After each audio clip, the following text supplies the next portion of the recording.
Fala aí, galera da SIG do Brasil, mais um podcast aqui na Shot Fair 2022, dessa vez com o meu amigo Jorjão. Fala, grande Thiago. Cara, o homem por trás do InfoArmas.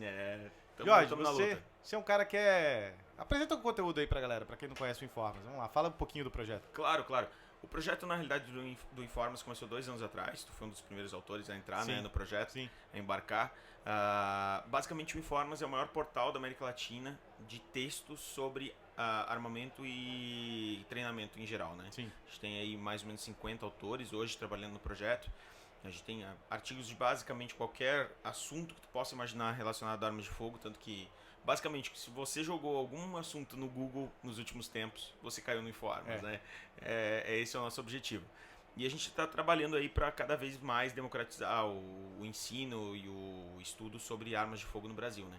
Que é um assunto aí que foi pouco explorado nos últimos anos. Sim. A gente tem aí o YouTube, a gente tem o Instagram, mas que faltava texto, faltava uma ferramenta de procura, né? Sim, e muita coisa que não pode estar no YouTube, né? Então, Exato. E que acaba prejudicando a educação do brasileiro no que tange a esse assunto de arma de fogo.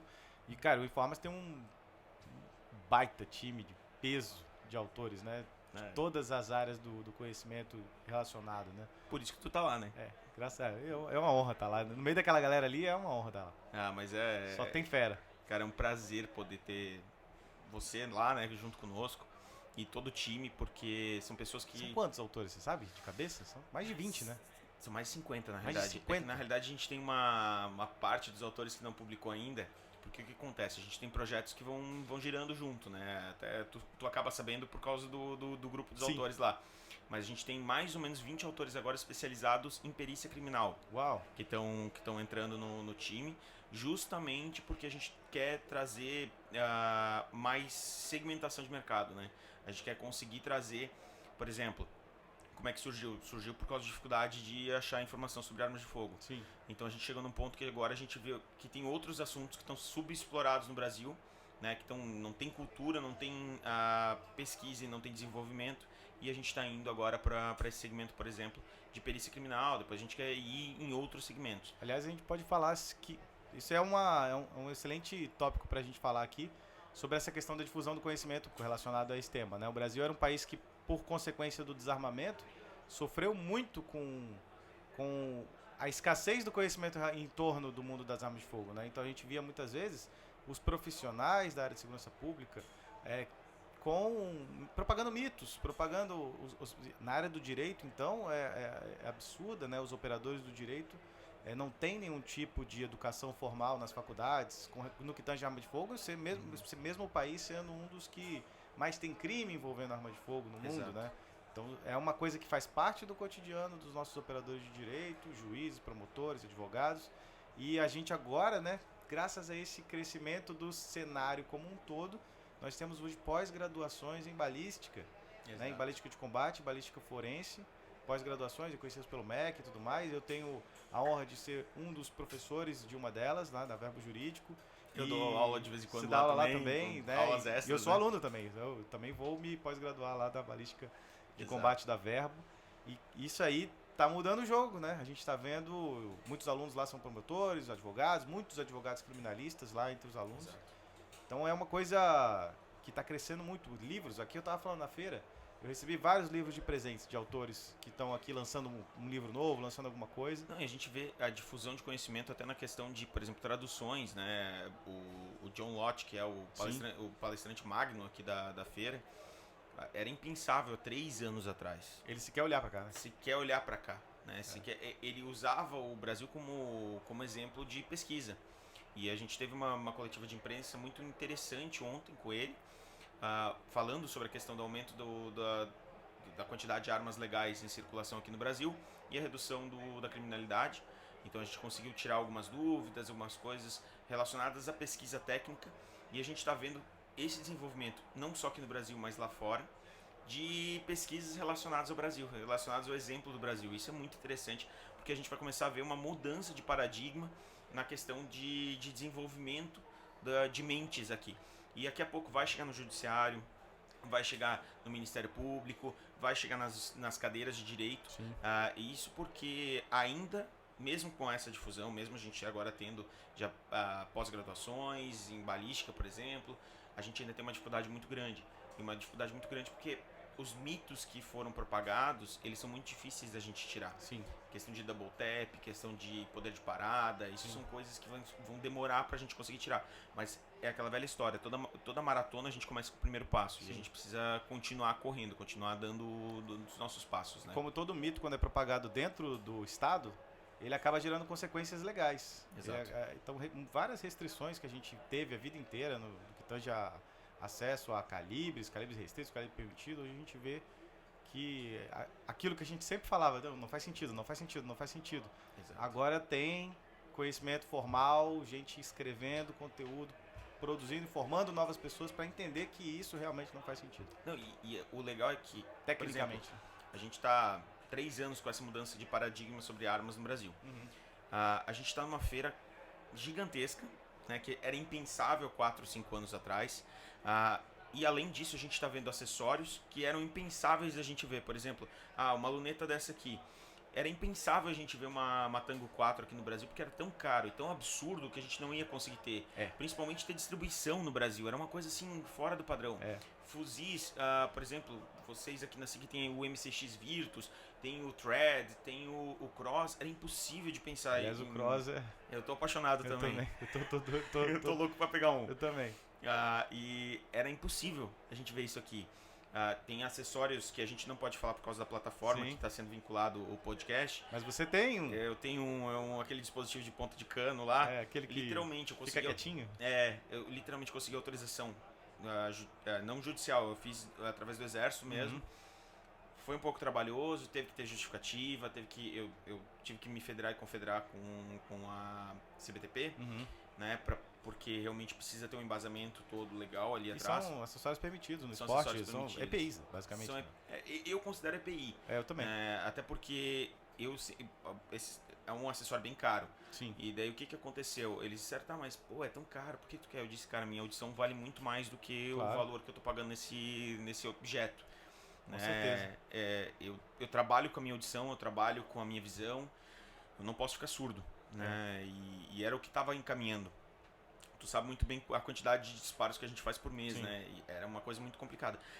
Então a gente já vê um avanço no que a gente está em 3 anos. Fruto de um mito, diga-se de passagem. A restrição totalmente baseada no mito. Quem acha que aquele dispositivo deixa a arma igual ao filme, está redondamente enganado. Nunca viu um funcionando. Não, ele dá mais ou menos 20 decibéis a menos, né?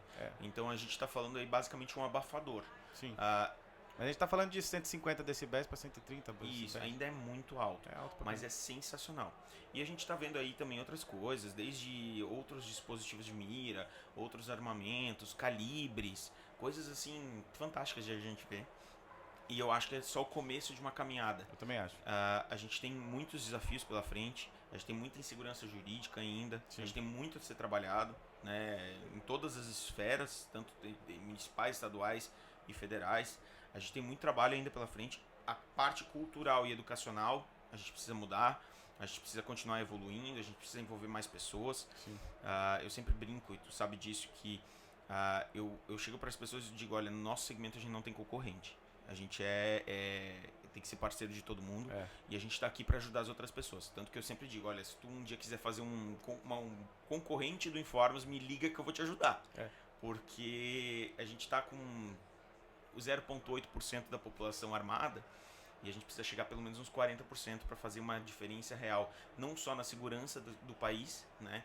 Porque a gente vê em outros países, quanto mais armamento acaba tendo uma segurança maior, um índice de violência menor, até por causa que acaba dando medo, né, pro bandido fazer o que ele estava planejando, vamos dizer assim, e nos dá uma segurança jurídica maior, porque hoje no Brasil a gente é extremamente direcionado pelas vontades de políticos, infelizmente, e eles não nos veem como eleitores, eles nos veem como uma objeção, um inimigo, basicamente, e desconhecem completamente a nossa realidade. Tem preconceitos absurdos. Exato. E a gente vai batalhar para isso acontecer, né? A gente vai batalhar para fazer essas mudanças aí e trazer cada vez mais conhecimento, trazer cada vez mais informação de qualidade pro atirador, pro consumidor final e pro civil em geral, né? Show. Eu quero te fazer 2 perguntas agora, Claro. 2 temas que eu quero lançar. Você como usuário, entusiasta, assim como eu, né? Eu sou atleta, sou competidor, mas a gente é tarado, a gente gosta disso pra caramba. Eu queria falar sobre acessórios. Você falou sobre aquele equipamento que não pode ser dito e que a gente falou sobre mitos, etc. A gente agora tá vendo, eu comecei a ver a polícia buscando esse acessório pra botar, incorporar nas tropas. Perceberam o óbvio que, né, 40% dos policiais acabam se aposentando com problemas auditivos por causa justamente de não ter acesso àquele acessório. Mas a gente tem várias outras coisas aqui. Lunetas, roupas, coldres, facas, um monte de coisa que tá super legal aqui na feira. E eu queria saber o que você viu de mais legal nesse tanto de campo de acessório aqui. Que você que rodou, eu não consegui rodar, mas o que você que rodou? Eu passei trabalho pra rodar, pra falar a verdade. A galera não tá entendendo a proporção da feira. A gente tava ontem com 7 mil pessoas na feira, hoje a previsão é quase 10 mil pessoas. A gente tá com uma quantidade muito grande. Eu tô vindo 2 horas antes da feira, graças à credencial diferenciada que a gente consegue entrar antes, pra conseguir olhar, porque senão não ia conseguir olhar nada. Eu vi desde lunetas, como por exemplo a Tango aqui, que chamou bastante atenção, a própria linha da Razer, da Vortex, por exemplo, que chamam bastante atenção, que são lunetas high-end, que a gente não via no Brasil. Eu vi acessórios e designadores laser, por exemplo, que a gente não via no Brasil também, que eram coisas que tinham uma mitologia grande, como a gente falou. Miras eletrônicas, a parte desse acessório também tem fabricante nacional fazendo, tem os importadores trazendo, inclusive a gente vê armas tanto aqui na SIG quanto em outros estandes com esse acessório, né? E eu acho que é uma coisa legal assim que eu vi aqui no Brasil foi tecnologias novas. O que acontece? A gente sempre estava atrás do planeta. A gente sempre era tipo assim, o patinho feio que ia receber o resto do resto do resto do resto. Hoje eu tô vendo assim, primeiro que eu falei com muitos gringos aqui, muita gente de fora, muitos donos de empresas, inclusive tem donos de empresas gigantescas aqui dentro. E eles disseram, olha, nossa prioridade hoje não é os Estados Unidos, nossa prioridade hoje é o Brasil. O Brasil tem um mercado para florescer muito maior, então a gente está dando prioridade para o desenvolvimento e para a colocação de peças novas aqui. E a gente está vendo tecnologias novas, seja de coldre e roupas, que a gente não vê lá fora. Inclusive, eu te digo, há 2 anos atrás, cada viagem que eu ia para fora, eu aproveitava para comprar um acessório, uma roupa. Hoje eu não faço mais isso. Hoje eu volto com a mala vazia. Foi a mesma coisa que o Deus sentou aí e falou. A gente viajava para fazer compra. Hoje em dia tem tudo aqui. Você vai lá na Invictus, tem um monte de roupa legal. Você vai lá, os acessórios estão todos aqui. Hoje a gente está tendo máquina de recarga completa de linha aqui, produzida no Brasil. Então isso é... Eu conheci pessoas que quebraram, pelo segmento estar saturado, pela questão da pandemia, e se reergueram graças ao mercado do tiro, produzindo diversas coisas. Exato. A própria questão de desenvolvimento de tecidos. Tu citou o exemplo da Invictus.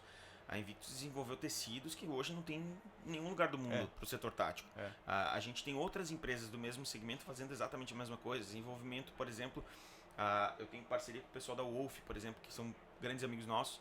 E eles trouxeram agora um tênis com um nylon balístico. Então, assim, o pessoal tá realmente investindo em novas tecnologias. Isso é muito, muito interessante. A gente vai ver aí, provavelmente, nos próximos 2, 3 anos, um salto logarítmico na qualidade e nos produtos que a gente vai ver aqui no Brasil. A galera não dá valor, mas esse nosso mercado tem muita tecnologia envolvida, né? Não é só na engenharia, na metalurgia. E os brasileiros são muito, muito inteligentes. Isso aqui é usinagem de precisão. O pessoal de recarga é usinagem de precisão. O pessoal, Thiago, muitas vezes tem aquela síndrome do cachorro vira-lata, né? Sim. Eu tava falando com um dono de uma empresa muito grande nos Estados Unidos e ele falou, Jorge, é o seguinte... eu não confio as minhas armas para um armeiro nos Estados Unidos, mas eu confio no Brasil. Por quê? No Brasil, nos Estados Unidos, a maioria dos armeiros são trocadores de peças. Eles não sabem, eles nunca tiveram um desafio de não ter uma peça para arrumar uma arma. Eles nunca tiveram o desafio de precisar fazer malabarismo para fazer a coisa funcionar. É verdade. No Brasil, a gente usa munição recarregada com fator muito baixo, porque a gente precisa economizar. A gente tem que adaptar todo o armamento para a realidade que a gente tem aqui, e a gente precisa fazer milagre, porque o que as pessoas muitas vezes não entendem é que armas e principalmente carregadores são máquinas. Sim, Eles quebram, vão quebrar, isso quebra. eles têm vida útil. Uhum. Então, aqui a gente tinha que fazer o seguinte, a gente tinha que fazer durar 5 vidas úteis. Exatamente. Vidas úteis. É. Então, os armeiros aqui são verdadeiros malabaristas, né?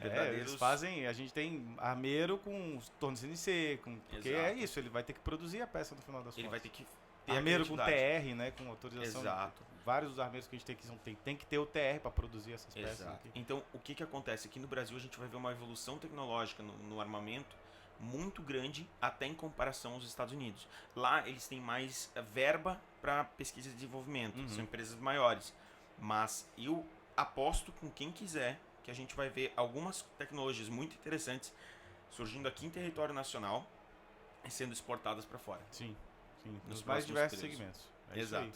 Pô, Jorjão, top demais a conversa. Muito obrigado pelo seu tempo aí de parar aqui pra gente fazer essa conversa. Espero que a galera tenha gostado e que tenham tido essa oportunidade de vir à feira. Para todo mundo que veio, tenho certeza que vocês se divertiram pra caramba, conheceram muita coisa. Para quem não veio, se organiza para vir no ano que vem. Né? Espero que seja tão grande ou muito maior do que foi esse ano. Eu já disse pro organizador, ó, procura um galpão maior, porque ano que vem a gente tem que vir com o dobro do tamanho. E é uma excelente época para ser brasileiro e estar acompanhando isso acontecer. Exato. Thiago, muito obrigado por tudo, meu querido. Valeu, um grande abraço, meu irmão. Grande abraço aí, pessoal. Tamo junto.